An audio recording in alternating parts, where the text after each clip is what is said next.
Where did those other two go? I presented them with a choice. Either they left or I drew my sword. They left. It turned out to be a real time saver, actually. Perhaps I should start using it more often. Did you manage to track down the treasure hoarders? That just about sums it up. It turns out that you really were distributing emergency provisions, but they were all purchased at your own expense. Strange. Is that really the kind of person I was? I don't really have any such recollection. Even after all you've told me, I still don't remember anything. Why was I purchasing emergency provisions for everyone? And why would I put myself in such a difficult situation? I really don't understand. But I cannot deny that when I brandished my sword to scare those two away, I could sense that my body was... This sword was once wielded by my father. I remember once when I was young, I wanted to sneak out with the blade and show it off to the kids next door. My father ended up catching me in the act. What did he say? I can't see. It would seem that I forgot many important things when my vision was taken from me.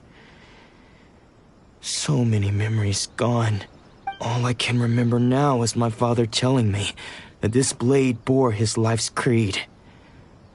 Before he passed away, he placed the sword in my hands and said to me, "With this sword, you should..."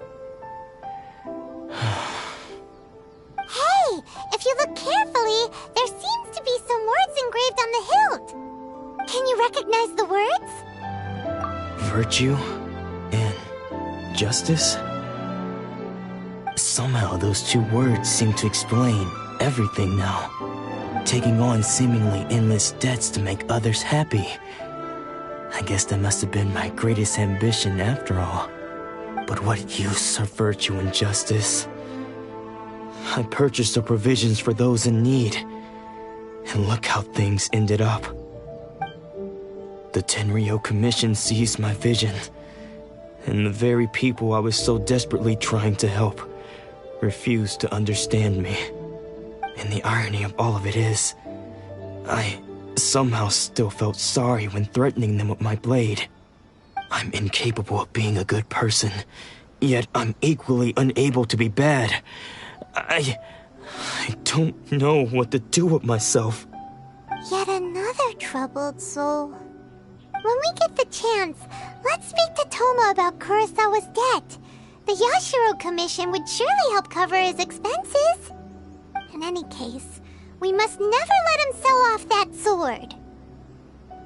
Yeah, seems like losing all ambition is a terrible experience. Fortunately for us, you don't have a vision. Let's go find the next poor soul.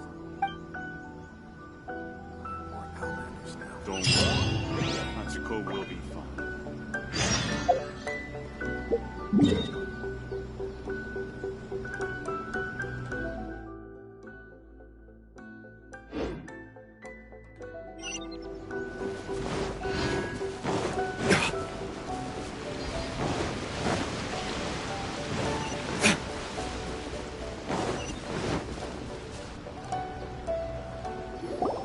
The third person who had their vision taken is supposed to be a famous sword master around these parts. Paimon heard that he's the present-day master of Meikyo Shisui art. Sounds pretty impressive. This is his dojo. Luckily, there's some people around. Let's go talk to them. Nanako, don't worry. Sensei will be fine. Those thugs that challenged the dojo were strong, but he fought them all off in the end, didn't he? Maybe, but I'm still worried about him. Things have gotten dangerous before in the past, but it's never shaken him. This time, though... It's just because he's been possessed, that's all. Once the exorcism has taken place, he'll be right as rain in no time. Hey there! Did something happen? Who are you? I don't care whether you're trespassers or just here to harass us while Sensei is impaired. Get out of here immediately! Don't make me draw my blade, or you won't live to regret it. No, you got it so wrong. We just came here to, Disciples? Yep. We've heard all about the mighty master of Meikyo Shisui art. It's the whole reason we came all this way. But then we got here and overheard you talking about... From the way you're dressed, it doesn't look like you're from around here. Please, accept my apologies. We've had so many people trying to cause us trouble recently that we're on high alert. You haven't arrived at the best of times, I'm afraid. Sensei got possessed recently, and he still... I see you are earnest in your pursuit. Okay, how about this? My fellow disciple Nanako and I will explain Sensei's situation to you in a little more detail. Sensei's name is Domon, a name I'm sure you've already heard. Though self-taught, he mastered the art of the sword to a high level. He then proceeded to defeat many other prominent sword masters. Never lose. He once said that his goal was to become the best sword master in the world. And so, even while training us, he continued to hone his own art. His fervor truly inspired us, and we trained hard, determined to keep up. But then... Not long ago, Sensei had his vision taken away. He hasn't been the same since. He says the strangest things over and over, and he refuses to let us train. Junya and I have discussed it, and we both think that he's been possessed by an evil spirit. So we've asked the shrine maidens from the Grand... But if I'm honest, I still have my doubts over whether he'll completely recover. The Grand Narukami Shrine? You haven't heard of it? It's the largest shrine on Narukami Island. The head shrine maiden is reputed to have very close ties with the almighty Shogun herself. Not that we'd have any means of involving the head shrine maiden, of course. But even one of the ordinary shrine maidens from the Grand Narukami Shrine would have clear power and authority to perform an exorcism. So don't worry, Nanako. Sensei is going to be... The exorcism will take place this evening. You're both more than welcome to come... So, losing your vision can cause possession?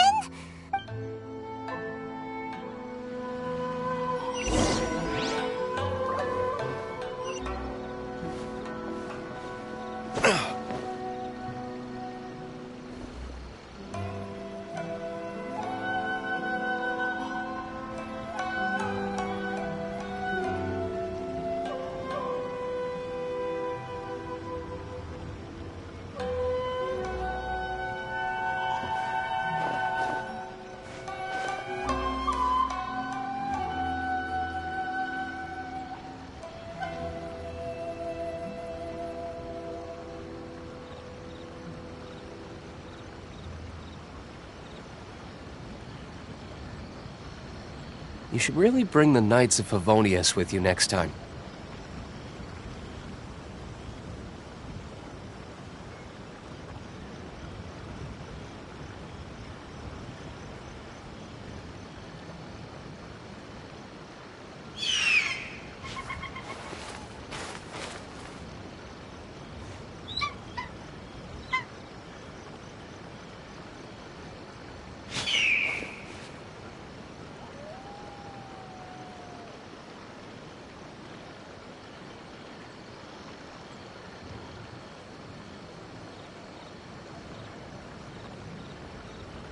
I still have a lot to do at the guild. How about you take a rest while I go back?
Guess we can rest a bit.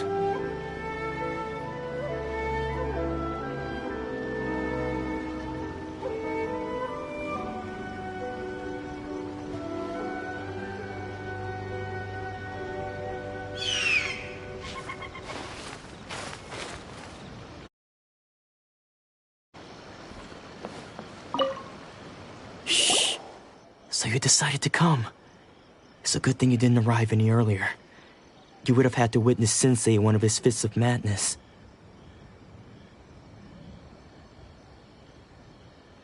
Just now, when Nanako was attending to him, she heard him whispering a few names to himself.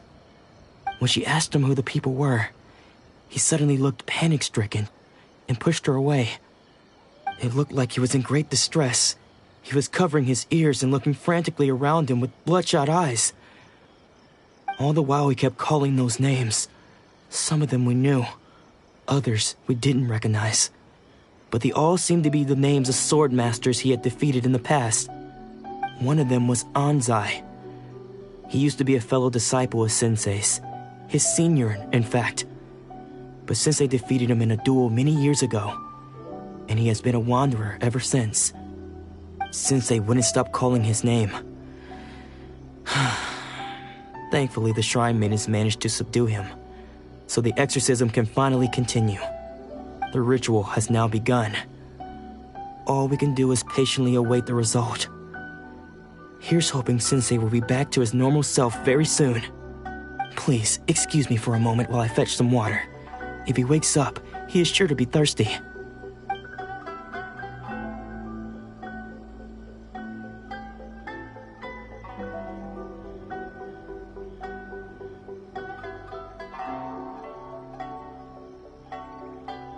Huh? Who's that sneaking around? Uh-oh. Could they be here to mess up the exorcism? We won't let them get away with it. Come on!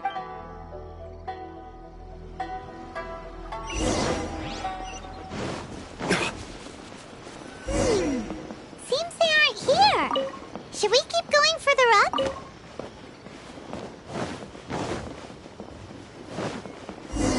Is this definitely the right place? Let's look a little further. Aha! Suspicious person sighted! How did you catch up with me? Are you sure you're Domon's disciples? You move even quicker than he does. Unless... I guess it's been a few years.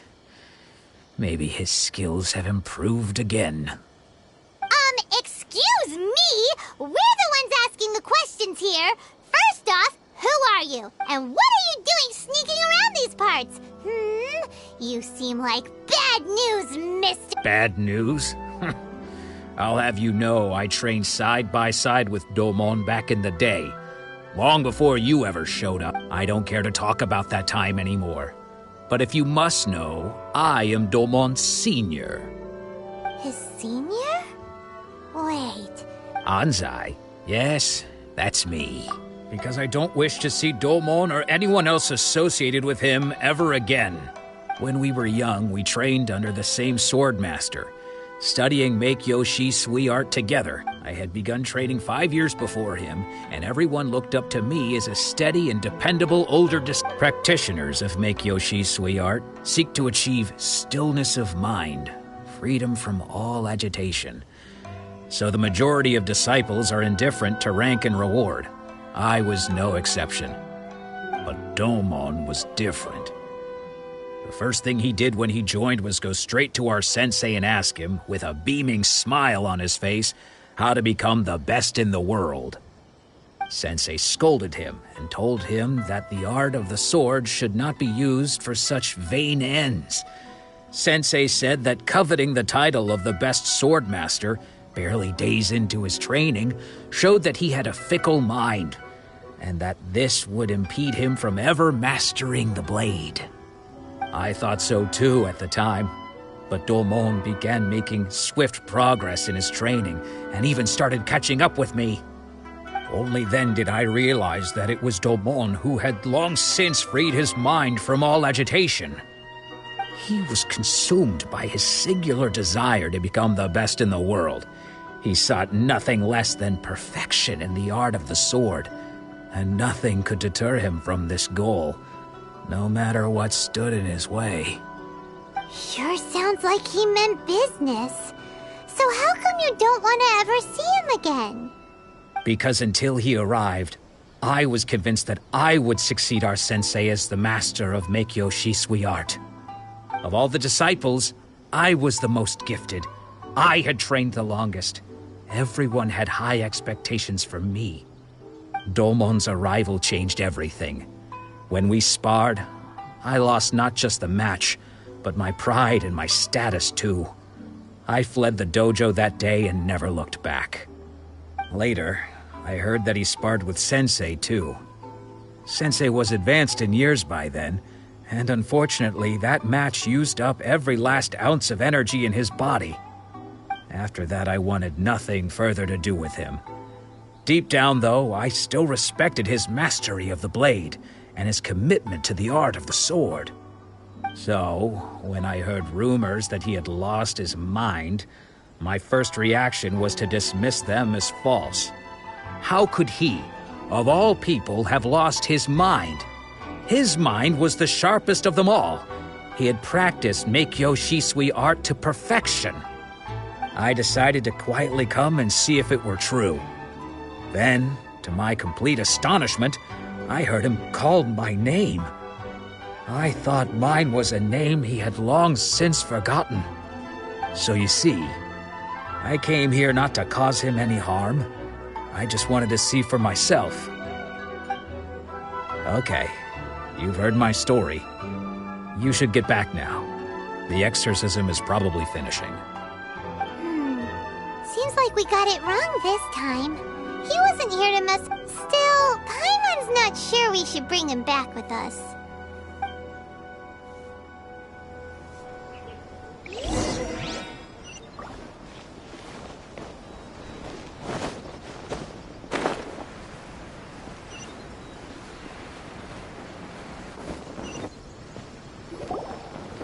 What? You're saying he isn't possessed? Does that mean he's just lost his mind? But how is that possible? No, I refuse. Nanako, please. I am sorry. With what powers I have, I can find no sign of any malignant spirit having possessed Domon. But spirits may take a myriad of forms in this world, many of which I cannot claim to have witnessed myself. Thus, I dare not rule out possession with complete certainty, and all is certainly not lost. For I received word not long ago that Lady Yai has taken an interest. Lady Yai? Is that the same Lady Yai that I think you... The head shrine maiden of the Grand Narukami Shrine. Correct. Lady Yai is most knowledgeable indeed, and has abundant experience. I am unable to say for certain. Excuse me, Miss Inagi, but I must ask. That won't be necessary. All that is required of you is your timely arrival at the Grand Narukami Shrine. Lady Yai does not... I must leave now, but we will meet soon at the shrine. Who'd have thought Lady Yai herself... Do you mean to say that Sensei isn't renowned enough to No, that's not what I meant at all. I just mean this is Lady Yai, the head shrine maiden. She has direct and close contact with the Anyway, you should, given that you've traveled all this way just to meet our Sure! After all, everyone seems pretty... Who knows? Maybe we'll be able to find out a thing or two about the Raiden children from her.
Do you think that's Lady Ai? Oh, no wonder Junya is so excited.